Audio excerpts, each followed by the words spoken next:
যেই বান্দা মাওলা পাকের কালাম শুদ্ধ করে সুন্দর করে তেলাওয়াত করে, এমন বান্দার সিনার মধ্যে আল্লাহ পাকের মারিফাতের নূর ঢুকিয়া যায়। সবাই জোরে বলুন সুবহানাল্লাহ। ভাইরা, আমরা যে নামাজ পড়ি, আমরা যে রোজা রাখি, আমরা যে জিকির আজকার করি, এই যে রমজানুল মুবারক আসতেছে, আমরা যে রমজানের রোজা রাখবো, সেহরি খাবো, ইফতারি করব, তারাবি পড়ব, দান খয়রাত করব, উদ্দেশ্য, নিয়ত, মাকসাদ কি? দুনিয়ার মানুষকে খুশি করা না আল্লাহকে খুশি করা। কাকে কাকে? কথা বলে না, কাকে খুশি করা? আল্লাহকে খুশি করা হলো আমাদের মূল উদ্দেশ্য। আমরা যত ইবাদত করি, আমরা রাজনীতি করি, এই মিয়া এটা মনে করেন না রাজনীতি বুঝি এটা কোনো মানুষের পেশা, এটা মনে করেন না, কোনোদিন না। ইসলামী রাজনীতি, নামাজ যেমন ইবাদত, রোজা যেমন ইবাদত, হজ যেমন ইবাদত, মুসলমান ইসলামী রাজনীতি করা তেমনই ইবাদত। নামাজের যেমন নীতি আদর্শ আছে, রোজার যেমন নিয়ম নীতি আছে, হজ আপনি এখন গেলেই তো হজ হবে না। হজের যেমন সময়সীমা আছে, নিয়ম নীতি আছে, ইসলামী রাজনীতি করার নিয়ম নীতি অনুযায়ী করলে সেটা ইবাদত হবে, গোলামি হবে। আর যেই ব্যক্তি আল্লাহর গোলামি করে, আল্লাহ তাআলা সেই বান্দাকে পছন্দ করে। জোরে বলেন সুবহানাল্লাহ। এই জন্য দুনিয়ার সমস্ত কাজগুলি হলো ইবাদত। যা কিছু আমরা করি, সব কিছু করি কার জন্য?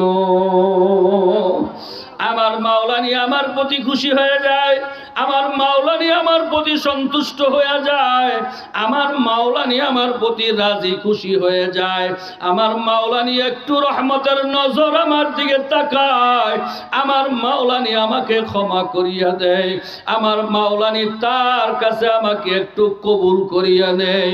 এই উদ্দেশ্যেই তো আমরা দুনিয়ার জমিনে সব রকমের ভালো কাজ করি। দুনিয়ার কোনো মানুষকে দেখানোর জন্য করি না, আর দুনিয়ার কোনো মানুষকে দেখানোর জন্য কোনো কাজ করলে সেটা ইবাদত হয় না। ঠিক না ঠিক? সেটা ইবাদত হবে না। আমাদেরকে আমার মাওলা পাককে সন্তুষ্ট করার জন্য আমরা ইবাদত করি। যদি আল্লাহর সন্তুষ্টির ইবাদত হয়, তাহলে সেই ইবাদতটা হইতে হবে আল্লাহর হাবিবের তরিকা অনুযায়ী, সাহাবায়ে কেরামের নিয়ম নীতি অনুযায়ী, তাহলে সেইটা ইবাদত কর হবে। আর নিজের ইচ্ছা মতো যা মনে চায় তা করলে ইবাদত হয় না। যেমন আমার নবীর সাহাবীরা কোনদিন নবীকে দাঁড়াইয়া ইয়া নবী সালামু আলাইকা বলে ডাক দেয় নাই। আপনাদের কি ধারণা দিছে নাকি? দিছে নাকি? কোনদিন দেয় নাই। এই জন্য এইটা ইবাদতের মধ্যে গণ্য হয় না। যত ভালোই আপনি করেন না কেন, যত মিষ্টি বিতরণ করেন না কেন, যত সুর দিয়া, যত গাইয়া, যত রঙের কথাই বলেন না কেন, এইটা ইবাদতের মধ্যে পড়বে না। এ ভাই গো, ডোল বাজনা বাজাইয়া আল্লাহকে ডাকার মতো কোন পদ্ধতি কি সাহাবায়ে কেরামের কাছে ছিল নাকি? কি আপনাদের ধারণা কি ছিল? কিন্তু বর্তমানে যারা ডোল বাজনা বাজাইয়া আল্লাহর জিকির করে, মিলাদ পড়ে আর মনে করে ইবাদত করি, এই ইবাদত যেমন সাহাবায়ে কেরামদের কাছে ছিল না। এই কারণে এই ইবাদত কোনোদিন আল্লাহর কাছে কবুল হবে না। আপনার আমার হায়াতের জীবনের যত কাজ করব, সমস্ত কাজগুলো আল্লাহর হাবিবের তরিকা অনুযায়ী হওয়া লাগবে এবং সাহাবায়ে কেরামের দেওয়া পদ্ধতি অনুযায়ী, তাদের নীতি আদর্শের উপরে, তাদের চাল চলনের উপরে, তারা আমার নবীকে দেখা যেইভাবে চলছে, যদি আপনার আমার ইবাদত যদি তাদের মতো হয়, এমন ইবাদত আমার আল্লাহর কাছে কবুল হইয়া যাবে। সাহাবায়ে কেরামরা কোরআনুল কারীম কোনো সময় ভুল পড়েন নাই, অশুদ্ধ পড়েন নাই, বরং সাহাবায়ে কেরামরা এত সুন্দর, এত সুন্দর, এত সুন্দর শুদ্ধ করে। মিয়া একটা কথা মনে রাখেন, আপনার কণ্ঠ ভালো না, আপনার গলার আওয়াজ ভালো না, একেবারে হাফিজুর রহমান সিদ্দিকীর মতো, যুক্তিবাদীর মতো আপনি টান দিতে পারেন না, করকুরা গলা না, কিন্তু কোরআনুল কারীম যদি শুদ্ধ তালাওয়াত হয়, তাহলে দুর্বল গলা দিয়ে দাঁড়াইয়াও আল্লাহর কালামের সুন্দর আওয়াজ বাইর করে দেয়। আর যদি কোরআনুল কারীম যদি তেলাওয়াত অশুদ্ধ হয়, আপনি যত সুরই লাগাইবেন না কেন, কোনদিন মানুষের কানে তা ঢুকবে না।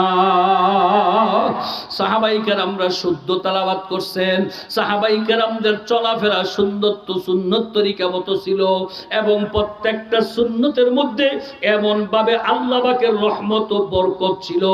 এক হাদিসের মধ্যে আছে, সাহাবায়ে কেরামরা যুদ্ধের মধ্যে যুদ্ধ করতেছিলেন, করতে করতে করতে করতে কিছুদিন পর্যন্ত চলে গেছে।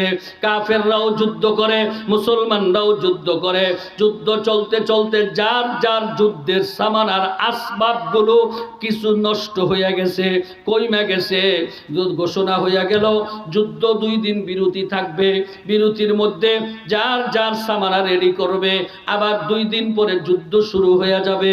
সাহাবায়ে কেরামরা এক জায়গায় জমা হয়ে গেল, কাফের মুশরিকরা এক জায়গায় জমা হয়ে গেল।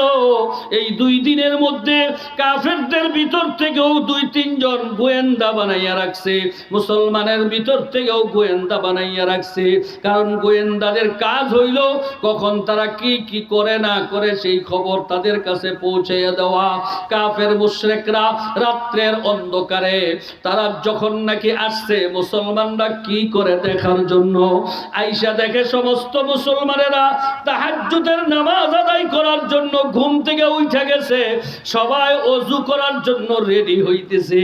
এই অবস্থায় জঙ্গলার ভিতর থেকে ছোট্ট ছোট্ট ডালা ভাঙ্গিয়া ভাঙ্গিয়া সাহাবায়ে কেরামরা যখন ওযুর মধ্যে মেসওয়াক করা শুরু করছে, দাঁত পরিষ্কার করা শুরু করছে, তখন কাফেরদের গোয়েন্দারা দৃশ্যটা দেখা তাদের দলনেতার কাছে যাইয়া খবর দিতেছেন, ও দলনেতা সাবধান, আগামীকালকে মুসলমানদের সাথে আপনারা যুদ্ধে যায়েন না। কেন যাব না? কি এমন অস্ত্র তারা রেডি করছে? বলে না, মুসলমানরা যেইভাবে দাঁত দাঁড়াইতেছে আগামীকালকে যুদ্ধে গেলে তারা আমাদেরকে চিবাইয়া খেয়ে ফেলবে।